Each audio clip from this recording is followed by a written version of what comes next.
So,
Select Board meeting.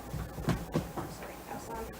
Please note that this meeting is being made available to the public for a live video and audio broadcast on Comcast Government Access Channel 9 and is being recorded for broadcast at future dates. Comments made in open session will be recorded. Please join me to recite the Pledge of Allegiance.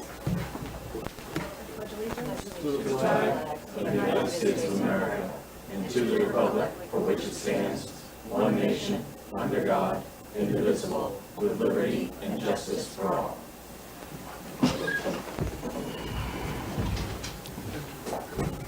Do we have any announcements today? Nothing? I have some, but I'll do it under town manager. Okay. We have an scheduled appointment at 7 o'clock with Fire Chief Jason Viveros, request for ambulance rates adjustment, BLS, ALS1. Tracy, would you Yes. mind unmuting your microphone and speaking into them? Try it again. We have a scheduled appointment at 7 o'clock with Fire Chief Jason Viveros, request for ambulance rates adjustment, BLS, ALS1, ALS2, and mileage. Hi, Chief, welcome. Thank you for having us tonight. I have Deputy Chief Gassararo with me. For those of you that don't know him, Deputy Chief Gassararo is our operations deputy, and he handles a lot of the EMS things. So hopefully if you have any questions I don't know the answer to, he'll be able to fill them in. We put together a real brief presentation that I think will answer most of your questions, but as always, if you have any at the end, feel free. So, just a quick overview about our department's EMS operations. Our staffing, we have 31 members. Unique, Pembroke's a little unique that every single person is a certified paramedic. We have 1 chief, 2 deputy fire chiefs, 4 captains, 4 lieutenants, and 20 firefighter paramedics. As far as apparatus that we use for EMS, we have 3 ambulances, all ALS ambulances, and we'll get into the meaning of that in a second. And both our squad and our engine are licensed by DPH as emergency first response vehicles. A little about the ambulances. We put this up just to show, mostly the increase that we've seen in the pricing of the ambulances. Our oldest now, A3, has 117,000 miles. It's up for replacement. Unfortunately, there's a severe shortage of ambulances, so we may not see its replacement for a couple years. So we got to try to keep these as mechanically sound as possible until they come in. But the estimates are much, much higher for the replacement, as you can see. The other difference is these 3 ambulances, we had a stretcher system, stretcher and cardiac monitor. That will last 2 ambulance life cycles. So we remounted them, but now as we replace the next 3 ambulances, we also need to replace those pieces of equipment, which will add another $149,950 to the price of the ambulance. A little about our call volume.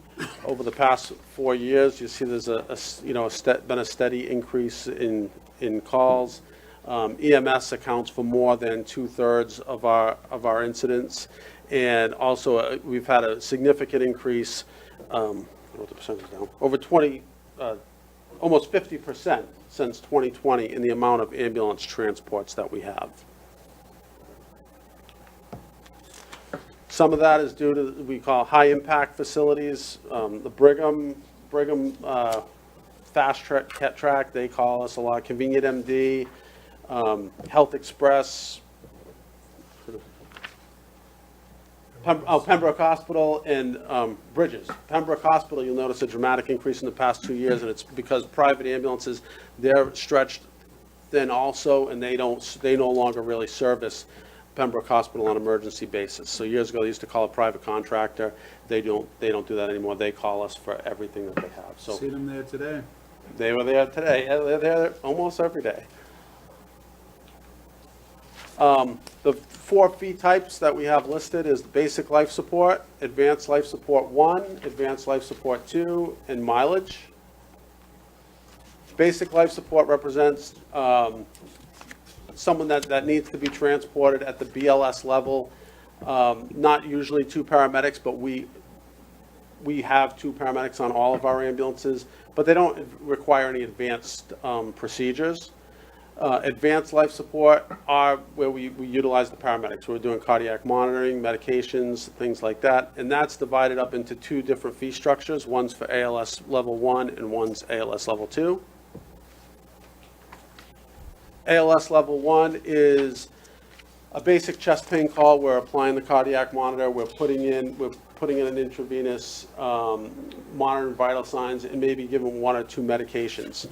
We have also an ALS 2 fee, and those are patients that require at least 3 separate medications or continuous infusion, or require some type of real advanced medical procedure, such as defibrillation, endotracheal intubation, central line, external pacemaker, chest decompression. You see in the next slide, we have very few patients that fall into the ALS 2 level. So in 2023, we only had 14 patients that fit the ALS 2 category. By far, our biggest category is ALS 1 patients. So that could be anything from abdominal pain to someone who passes out, or to a cardiac arrest that doesn't meet the other requirements.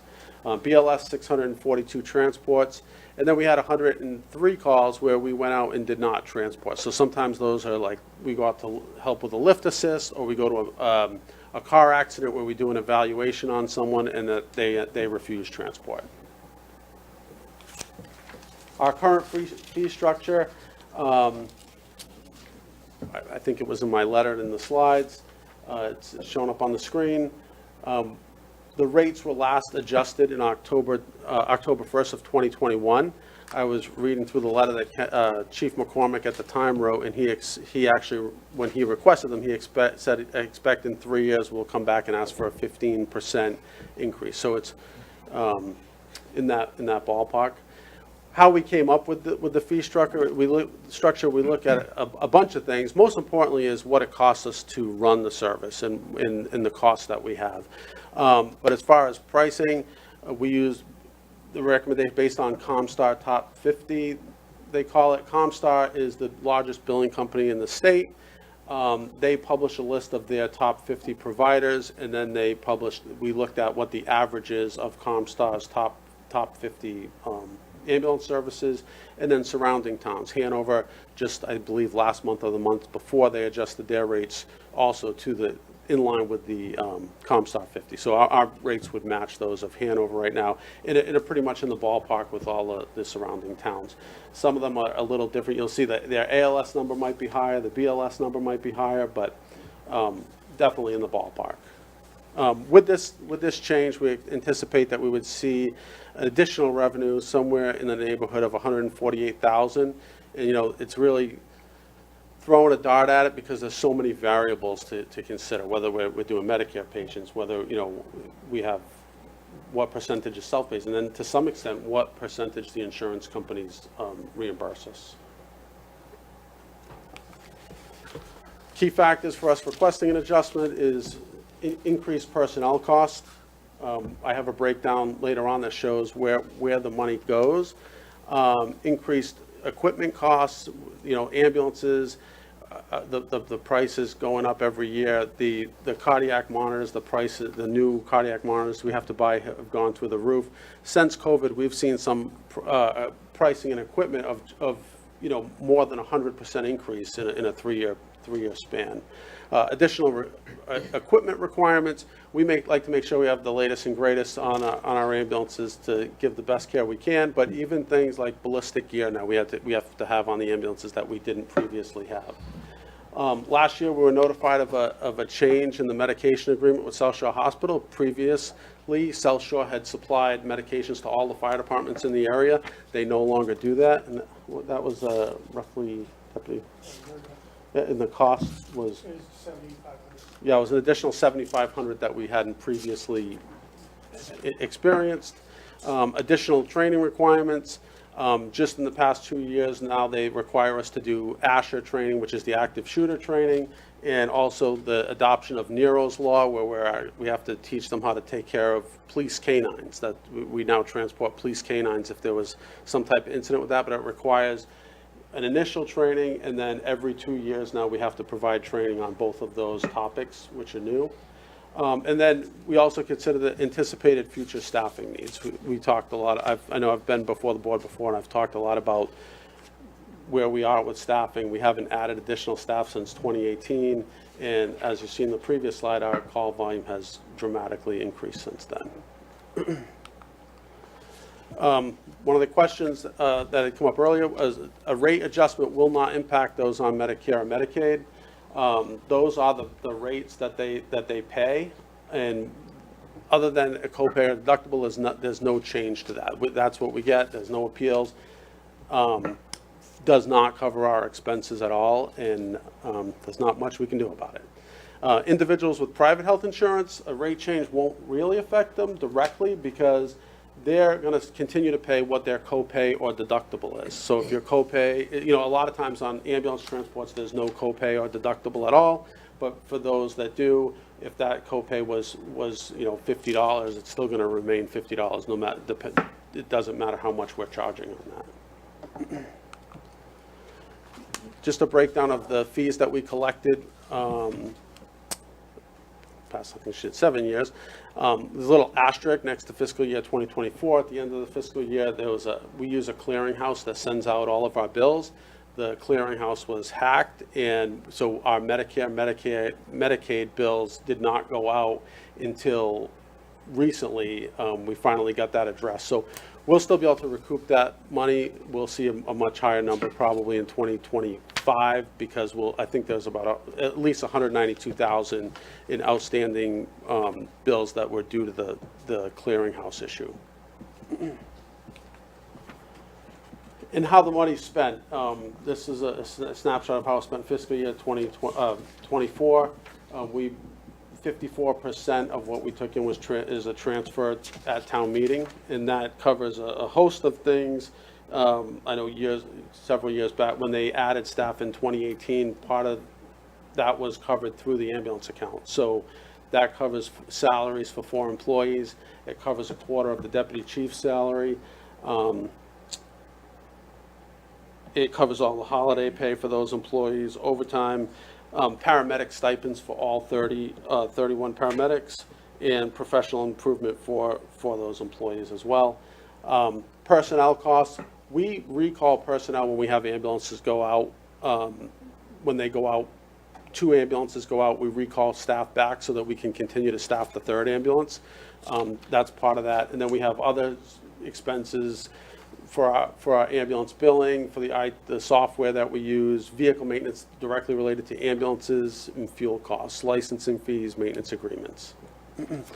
One thing about, we did have, I believe it was $300,000 that was unspent left that just rolled over into the next year, and that's because we had no capital purchase, so we didn't get any ambulances last year, and that were paid for out of the in May, and no other major capital purchases, but we have those anticipated. Other important considerations: we're a service, not a business. We definitely don't make a profit in running the ambulance service, but we try to recoup as much as we can through the insurance companies. We do have a policy and process in place to review anyone who has an individual hardship. We have a policy and process in place to review any outstanding balances. Delinquent accounts, we do not report to a credit agency, and we do not send delinquent accounts to collections. And that pretty much covers it. So do you have any questions? Thank you, Chief. But Deb, do you have anything that I missed? This is great. I only have one question. How often do you typically raise fees? So it really depends on the community. We don't want to, Hanover, for example, they go in every single year, make incremental changes to it. When I came, we had done it last in 20, it had been done, I think, in 21. So we don't have an actual schedule when we do it. It's been done here every 3 to 5 years, historically.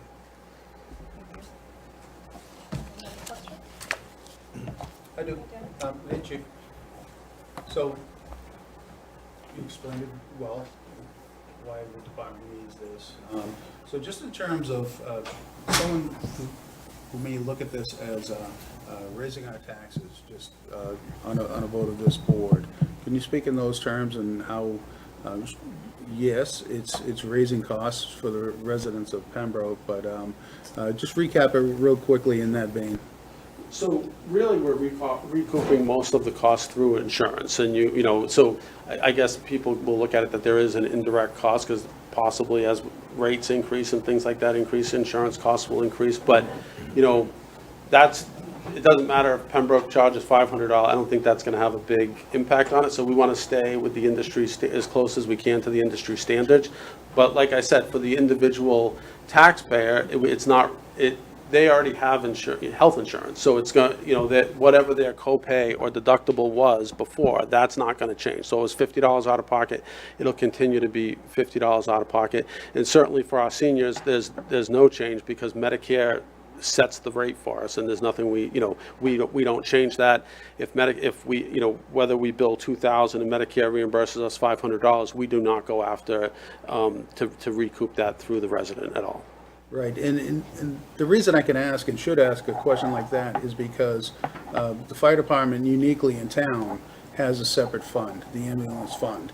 And we want to guard against what we fund at town meeting, and using the ambulance fund as a supplement to the fire department to raise revenue for your coffers. But I think you've done well tonight explaining why it's not just raising revenues for your coffers, it's supplementing costs from the market forces that are against you. So I appreciate that. One other thing I do have for you is every time a unit is called out, 2 units go. Is that unique to Pembroke, and what are the benefits of that? So, no, it's not unique to Pembroke. Every community around us sends 2 units. I would say most in the state send more than just the ambulance. In some towns, it might be police and the ambulance.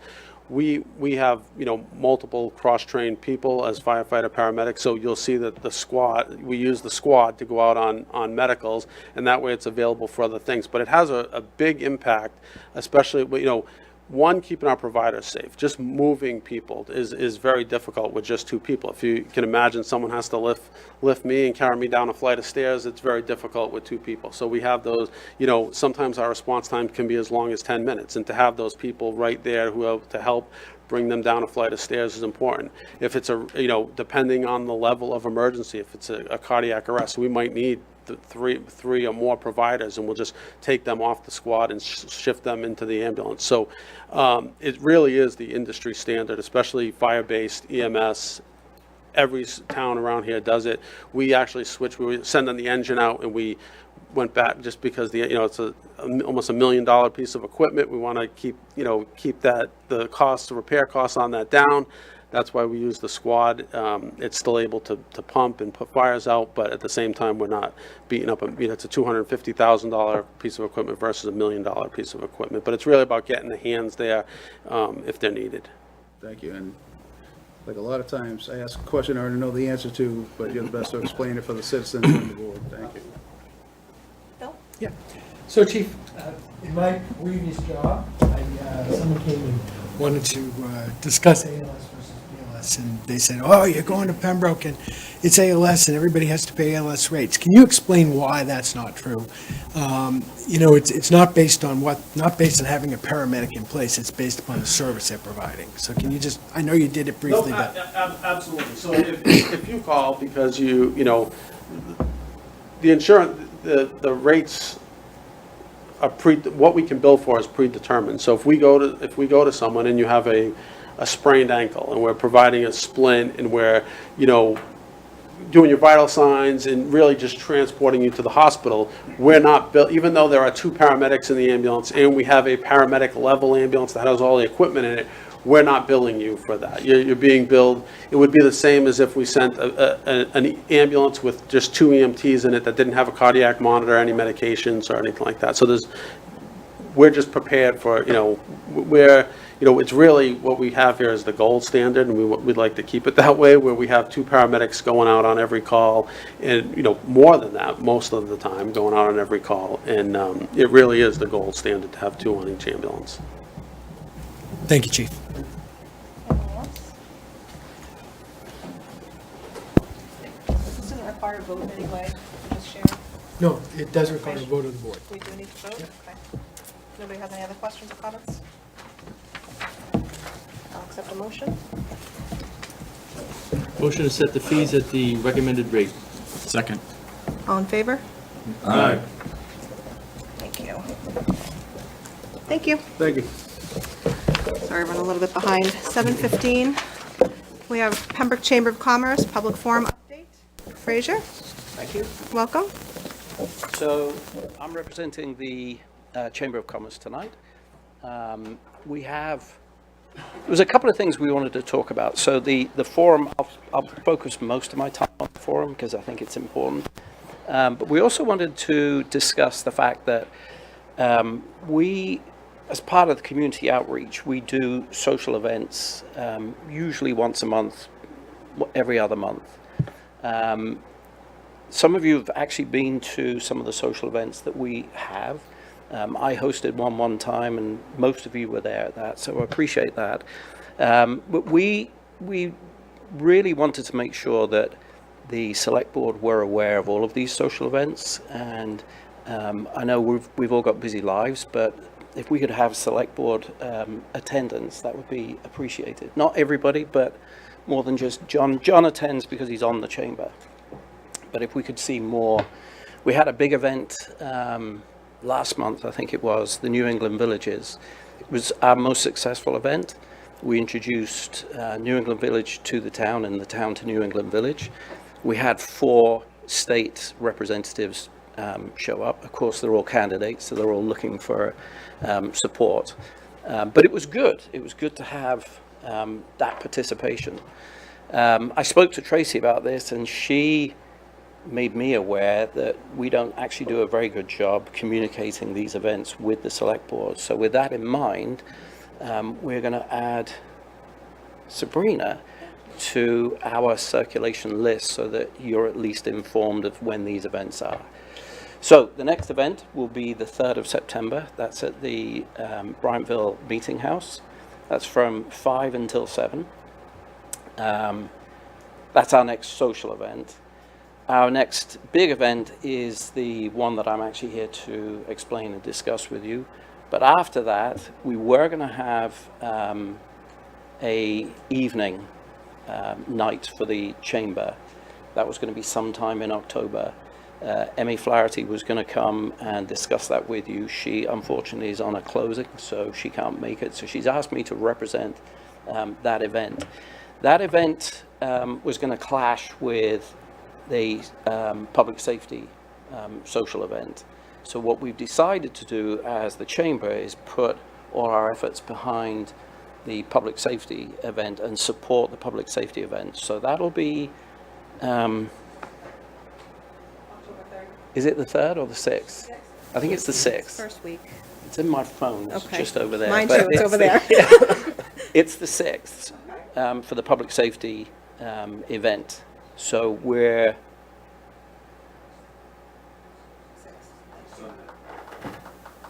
fantastic. So I think our event was going to be the Saturday, so we've shut that down, and we're going to put all of our effort behind the public safety. We feel that's best use of our time and funds. My pleasure. So 12th of September, we are hosting a infrastructure forum. So the forum we held for the candidates we felt was a good way to share with the community the candidates and what they stood for, and allow the community to ask their questions. So we felt we don't want to wait another 12 months to host another forum. So what could we focus on? So we've decided we'll host several, but the first of these forums will be the infrastructure forum. It will be at the community center. We will have, what's that, Bill? We will have a panel of experts who will be able to answer the town's questions, but also give short, brief presentations as to their field of expertise. We'll start with Andy Wandell.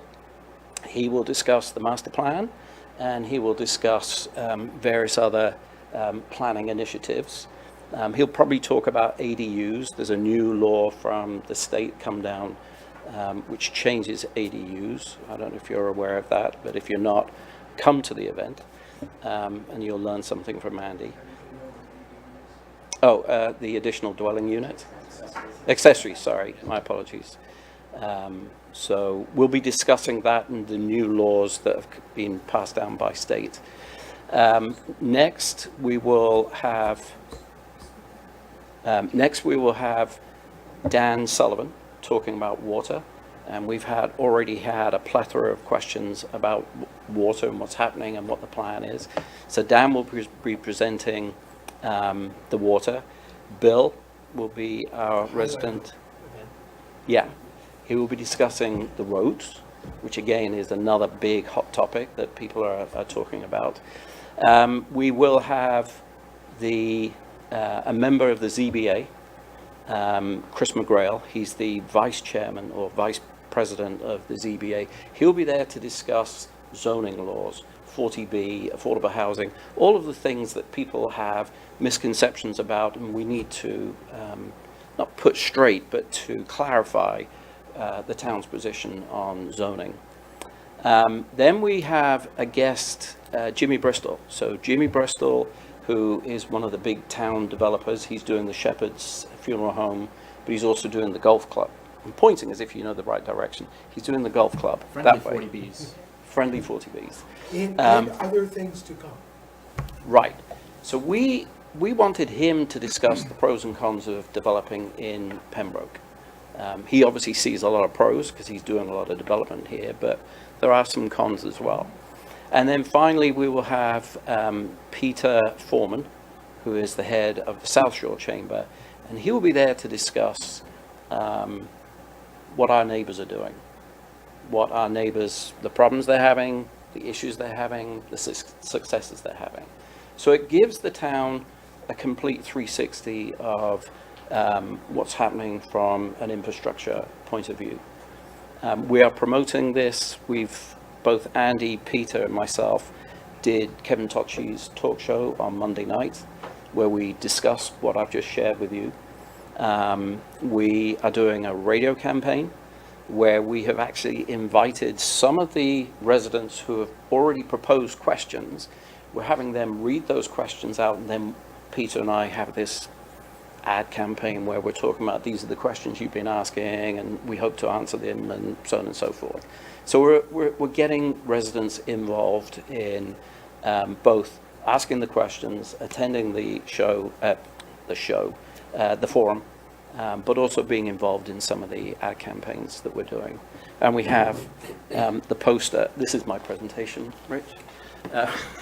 We have this poster that's currently up at the community center. And maybe I'll leave this one for you, Bill, but we can also put these up in the library.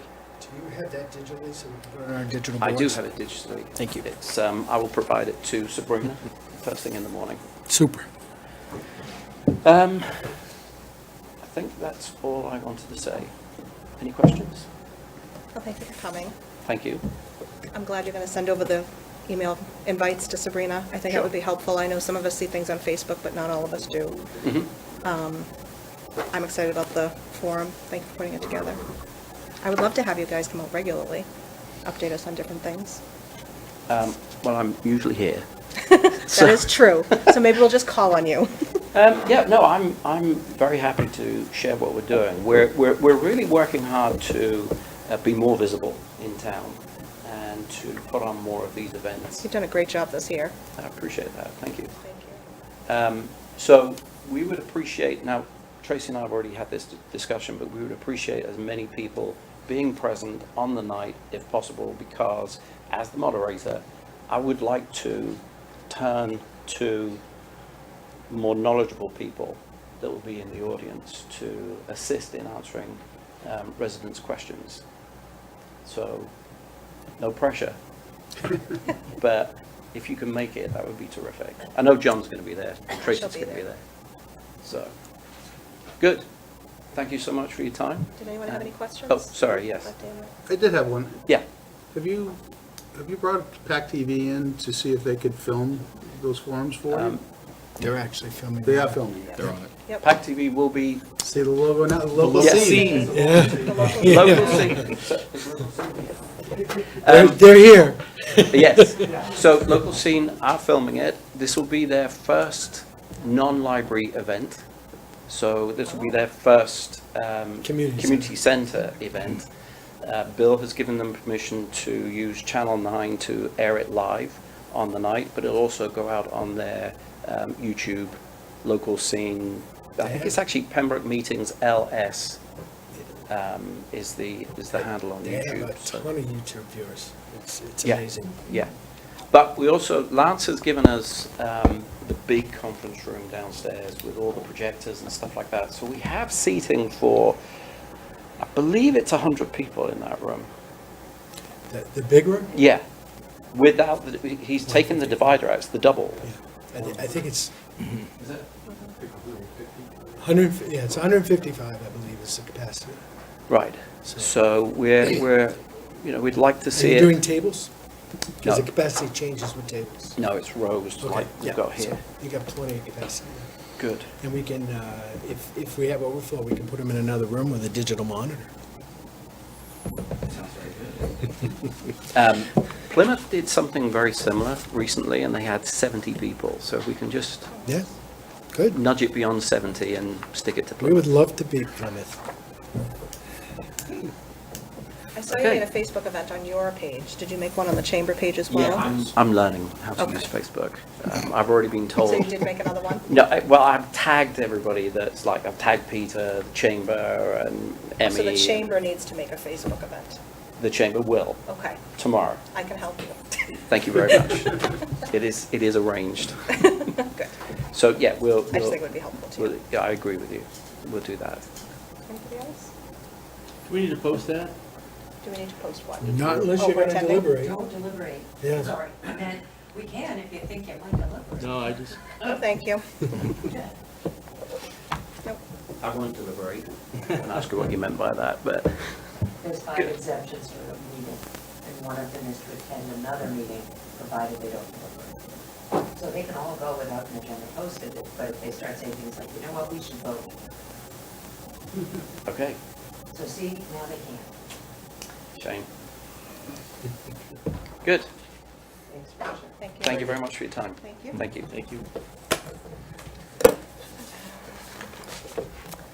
It is a little after 7:30. We have Kathleen Keegan, Pembroke Celebrates, with an update and a possible vote for fireworks funds. Welcome, welcome. Hi, Kathleen. Hello. How are you? Good, how are you? All Good, thanks for coming.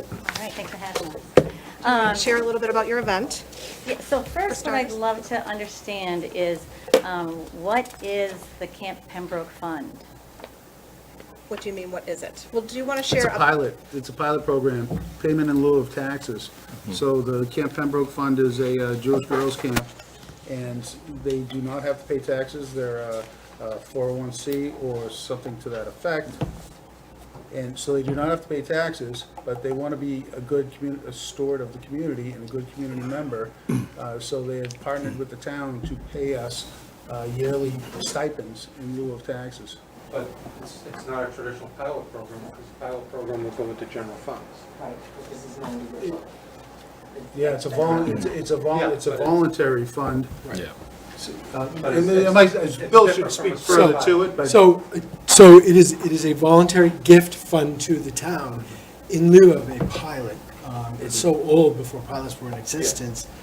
There are other structured gift funds that are out there in the Commonwealth. As you say, modern-day pilots have a structure around them where it is a more formal agreement. I mean, they could stop giving us the money tomorrow if they chose. Right. They've been a great neighbor in that they give us this on an annual basis. Are there strings attached? Do they say what it's to be used for? They do not. There are minor guidelines around it, but there is no formal.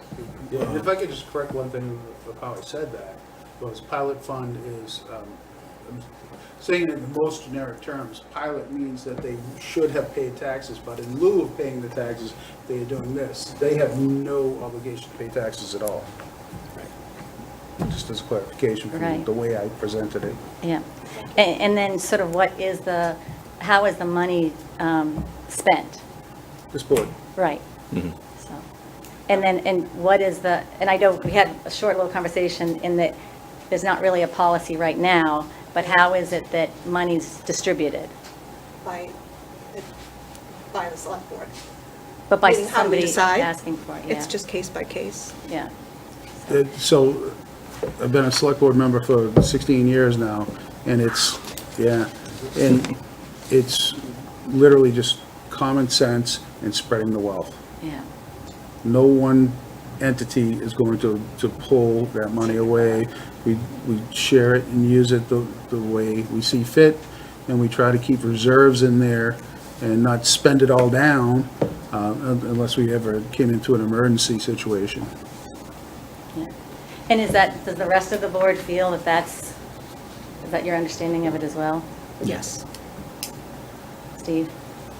No, it's, That's how it works. That's Steve or this Steve? This Steve. This yeah. Steve. She wants to know this Steve. Yeah, just because I know you've been very clear when we've come before and you're like, bootstrap yourselves, you guys can do it, and you voted no on it. So we're just trying to get maybe an understanding of how the board does make a decision on it. Because I think it was like, I saw a post where you're like, public funds, and it'd be against a violation of my duty if I voted yes to make give it the funds. easy to hand out money without a system behind it that's fair for everybody. So, for example, there's a lot of private entities in town that do a lot of wonderful work for the town, yours included. And there have been times that they've asked as well. And it creates a little bit of a muddy situation. So we give it to this one, but not that one, and we could go down that road and discuss that. But me personally, and I'm only one select board member, I speak for myself, I think it's always best to have some kind of a system around something, so that way there's equal understanding and equal opportunity all around, and that it's fair for everybody.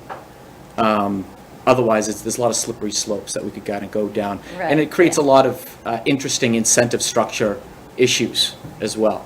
I think incentive structures are very important, to make sure that there's solid ones in place. That way, incentives don't get distorted on any side of the equation. And so, and I know I'm up here, I'm like, hey, give us money for tree lighting, or Pembroke Celebrates. What was the last group, other than the veterans, that has approached looking for money from Camp Pembroke? That has come before, we've had multiple disbursements, but I don't know if they very often come before the board at a We've had some meeting. the only large disbursements have been for, Yeah.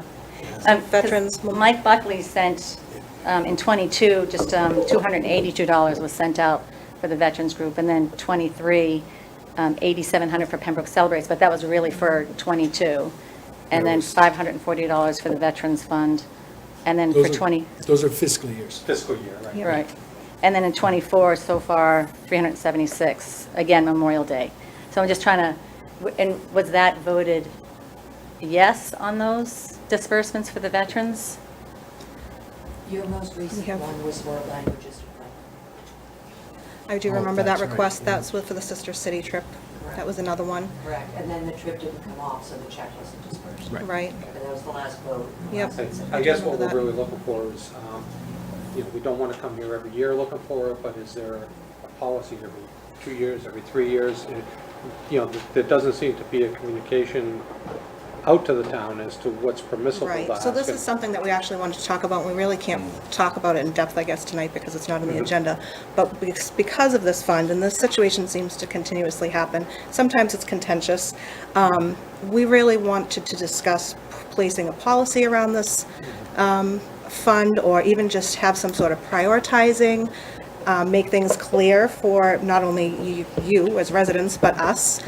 We won't always be the same board members here, and it would be nice if we had something in place, so for moving forward, Yeah, we could sure. kind of have, and just like you say, you have all these questions, why this person and not this group, and why that group? Well, we end up with the same questions.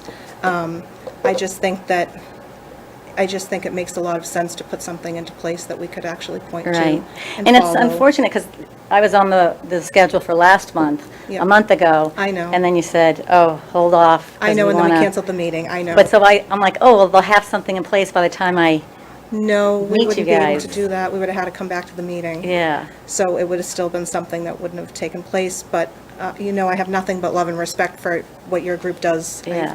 What your event is. And Tracy, you do know all the time and energy. I do, I've been on your The committee. behemoth bandwidth, I mean, it's like a I very part-time much job do. putting it together, so. I know, and I know fundraising is a nightmare, and Yeah. it's a thankless job 99% of the time. Running these events is a thankless job. I've run a million events myself as well, as you know. You did, I yeah. do know that fundraising isn't always something, we don't always hit what we want for a goal, and then we're forced to make some changes in our event or adjustments.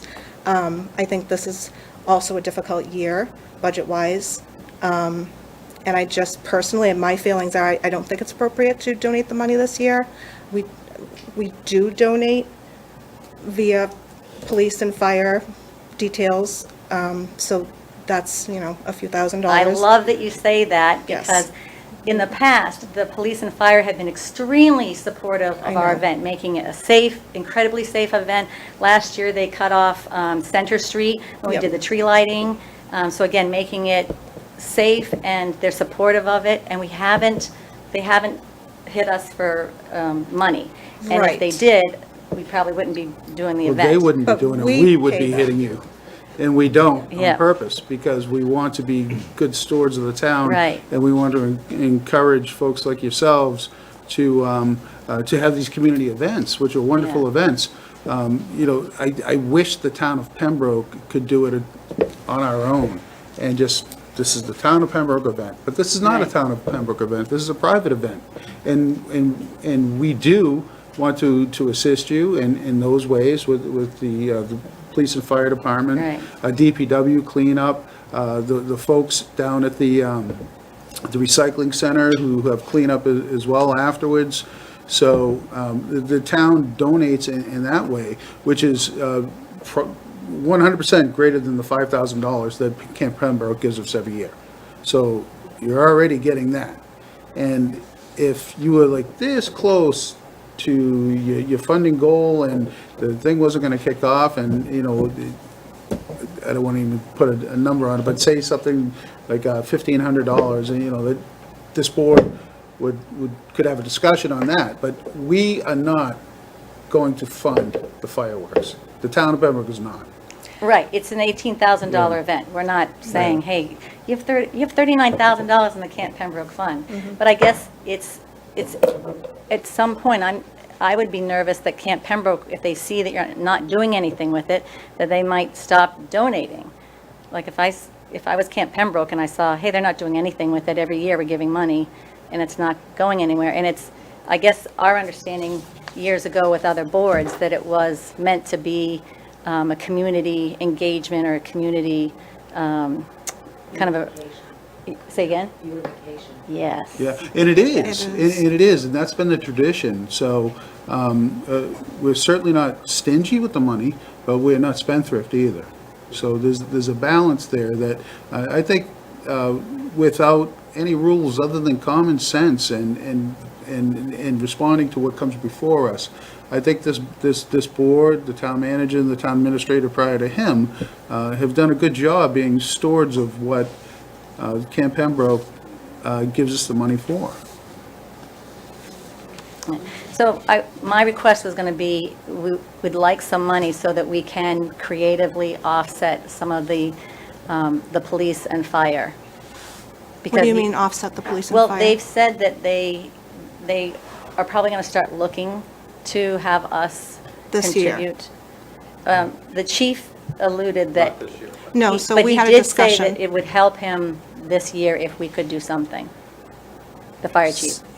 The fire chief had said, at least to my knowledge, that if you somehow ended up with some extra money that you would pay back to them, but if you didn't, that was not expected. Yeah. And so, as far as I was aware, we were ensured that the police and the fire and custodial services would still be in place as expected. Yes, as expected for this year. And so that should be no problem. We did start with some money at the beginning of the year, just based on where we are now and what we have in hand. Probably going to be about $2,000 to $3,000 less than what we're paying out, but we had that, and so we have enough for this year. That's not a problem. So obviously in the future, we will have to keep in mind if it's getting close, what happens.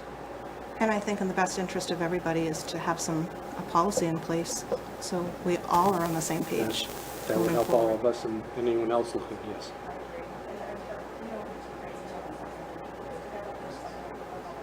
You could do it in an open meeting if you want, or Bill could propose one. Next agenda, please, so we can have that Right, and have box Bill checked. present a possible to spring from. Perfect, but can we do that for the next meeting, so we Yeah. can... And maybe address even this just sort of like quicker? what a yearly distribution might look like. Distribution Of, if you want to keep, is 39,000, keeping 39,000 your goal? Or whatever your baseline is, we want to keep this, and then we'll distribute the rest. Also, on Not top of that too, we have to also worry about on what's the eligibility requirements. Yeah. And that's like, oh, we're gonna keep whatever in the fund.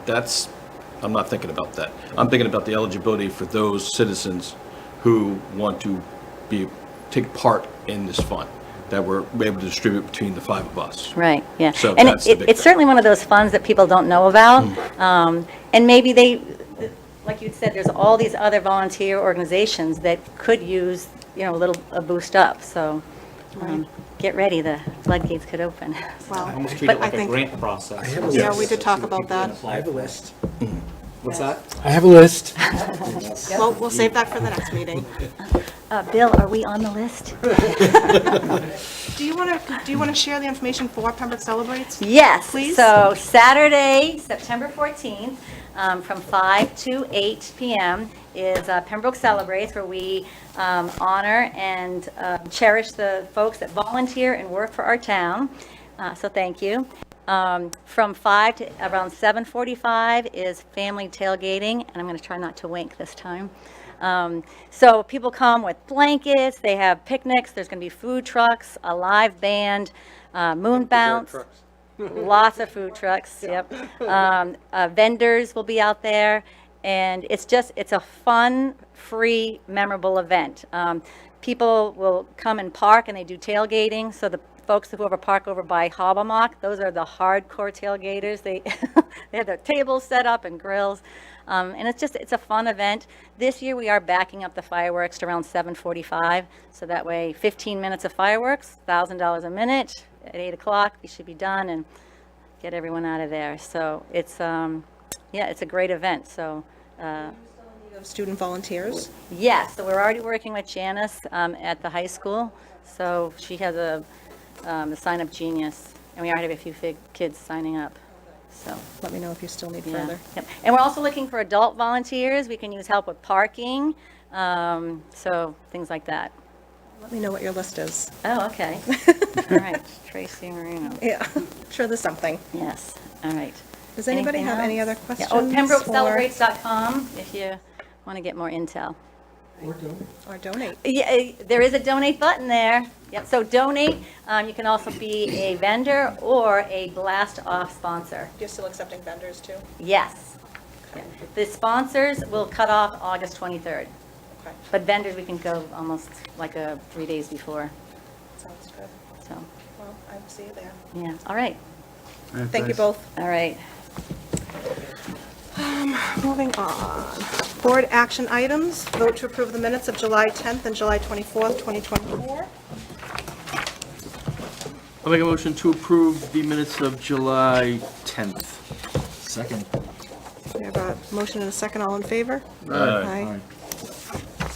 Do we have a motion for the 24th? Move to accept the minutes of July 24th. Second. We have a motion and a second. All in favor? Aye. Abstain. Thank you. Vote to accept the resignation of Fraser Townley from ZBA alternate position. I move to accept the resignation of Fraser Townley from the Zoning Board of Appeals with regret. Second. All in favor? Aye. Aye. Thank you, Fraser. I know I have to step down. I know. Town managers report. Just like children. So I have a few things this evening. I'm going to kick off with a quick discussion about the primary election. The primary is September 3rd. That's Tuesday, September 3rd. All precincts, I'll say it again, all precincts will be voting at the community center. That's 128 Center Street. So don't go anywhere else. If you want to vote, everybody in town who's an eligible voter can vote at the community center on the 3rd of September. Yeah. Yeah. They're going to be signage at the old precincts. Is there early voting? Yes, that's my next topic. Early voting will be here in Pembroke Town Hall. Early voting will be here in Pembroke Town Hall, all precincts. Saturday, the 24th, that's this Saturday from 9 to 3. Monday, the 26th, from 8 a.m. to 6:30 p.m. Tuesday, Wednesday, Thursday will be 8 a.m. to 4:30 p.m. And Friday, August 30th, will be 8 a.m. to 5 p.m. That's here in Pembroke Town Hall. I want to note that Park Street will be closed for our environmental study and some road borings tomorrow. We're doing some engineering work there. Center Street will be doing paving, and it will be night paving. And that's going to be September 8th through September 10th. By doing it at night, we can compress the amount of days that we're there and blocking the roadway and get a much better product because you don't have as much traffic that the trucks are trying to avoid. You can just line up the trucks and go, do the whole road at one time. There will be some more grinding work prior to that, but we're going to get it done in 3 nights versus 7 to 9 days. So that the road will be done except for some curb work, some sidewalk work, and then the final finish of all of the other space. It's been upgraded too, correct? Yes, it's upgraded. Yeah, it's a premium coat. No cost to the town. No, it comes out of the state contingency funding. Town had to approve it, but it does come out of the state contingency funding. What else do I have? Quick discussion about Triple E. The town of Pembroke is still a low Triple E town. Statewide numbers, there's one animal positive, one human positive, and 56 mosquito positives. West Nile virus, I will note that now Pembroke is now a moderate community, not because we've had any cases here, we haven't. But when you hear the number of statewide cases for mosquitoes, you'll understand why. There are no animal cases. There are 2 statewide human cases, but there are 251 positive mosquito cases in the Commonwealth now, many of those to the south of us in Plymouth County. So take precautions. Cold weather's helping, but through the first frost, there's still a possibility for mosquito bites and infection. So do what you do, cover up, make sure you wear repellent in the early morning or at dusk. Just be cautious. So last thing I wanted to know, fall sports beginning. Everybody knows I'm a big high school sports person. So on Saturday at 10 a.m. versus East Bridgewater, home game here in Pembroke High School football. The boys soccer has a game on Friday at 10. That's at Oliver Ames. If you don't know where Oliver Ames High School is, it's in Easton. The girls have a game here at home on Friday at 8 a.m., an early game. I may stop by, sneak over there versus East Bridgewater. And then field hockey has a game on Saturday at 10 a.m. at West Bridgewater. Cheer on our high school sports. I'll note we had several state champions and several state runner-ups last year in many of our sports. So we are definitely a sports-oriented community, and let's root on that soccer team. Let's get it this year. We were one goal away. In fact, we led in the game, but one goal away, and we lost to one of our neighbors, Norwell, in the state championship last year. So that's all I have, unless the board has questions. Only a few things. The art festival banners, when will they be taken down? They're coming down soon, and the PTAD ones are going up. They're determining which ones. They had too many of the And that's that window between the Arts Festival and the holiday. right. Yep. So Yep. PTAD's in that window. Yep. They're still having them printed. And then there was discussion about the monitors in the community center. When will they be up and running? So we had a little bit of a glitch with those in that they weren't as expected, in that they're somewhat proprietary. We're working through that now and should be up hopefully very soon. Cool, thank you. Anyone else? Thank you. Any liaison updates today? Yeah, I have, the COA met earlier today. They had some concerns during their meeting of, some trivial stuff, but the one they've been talking about, which is, the community center is there for, intergenerational, and they do understand this. They're concerned that basically they feel like they're overlooked now, which is weird. People don't know that it is a COA building also. But I kind of want to make people aware of that let our seniors know that do watch us on the local scene or able to see us online that, this is also a Council on Aging building, and you're all welcome. There's so many programs going on, and there's only going to be increasing of availability of moving forward for seniors, because as time is linear, we're all going to get there someday, knock on wood. The other thing, John? yes. Would they consider having their meetings televised? That could be a real help to promote the facility, the board, and get their message out. If we could figure out a way to get them recorded, would they consider it, do you think?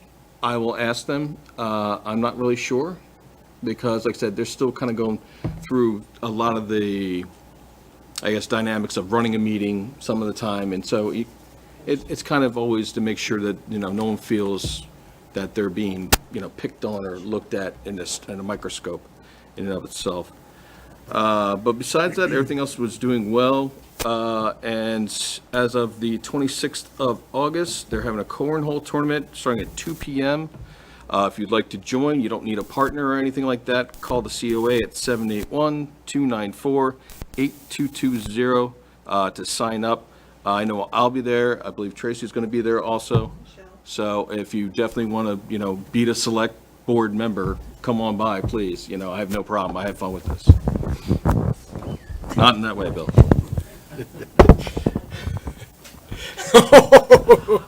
Thank you, Red. I appreciate that. Moving on, anything else, anybody else? No, Anything? just a quick comment on that. I want to encourage the seniors to get out and enjoy this building. I know that because I look at it and talk about it every week, the COA had 38 events there last week, more than any other group by far. That is awesome. I want to encourage everybody to get out there and enjoy that space, because it's certainly for everybody from the 2-month-old to the 120-year-old. I don't know if we have anybody that old in town. Let's say 105, because I know this is one person, so get out and enjoy it. It's terrific space, and space for everybody. Any old or new business? Nothing? Community comment from the board? Nothing? I did have one question that came in from Historical Society about the fish that's hanging outside of the Veterans Hall here. Where did it come from, first of all? And they were wondering if it was possible for it to be returned to the museum building. Apparently it was carved by somebody who was part of the Historical Society many years ago. It's just a question. I was wondering if anybody had any knowledge of it. I do not. Nothing? I think. Mr. Reed is probably, if he was still Christopher around, he Reed? would We know know. somebody who knows somebody who knows who carved it, we can get information. I heard the name of the person who carved it. It was a woman in Pembroke, but it sounded like it had been created for the Historical Society originally. So I think we may be And they able were to get more inquiring. information for you on that. And it goes back to the Mr. Coffee days, like even before that. They were curious if it was some possible way to reacquire it, but we can talk about that later. Any public comment community comment from the public? Anything? All right. Upcoming issues, August 29th, Historic District Commission, Public Safety Building Update, September 9th, Planning Board Informal, Public Safety Building HQ and Fire Substation, September 18th, Select Board Special Meeting, Treasurer Kathleen McCarthy with a bond vote, and that is everything I have. Do we have a motion to adjourn? So moved. Second. All in favor? Aye. Aye. Thank you.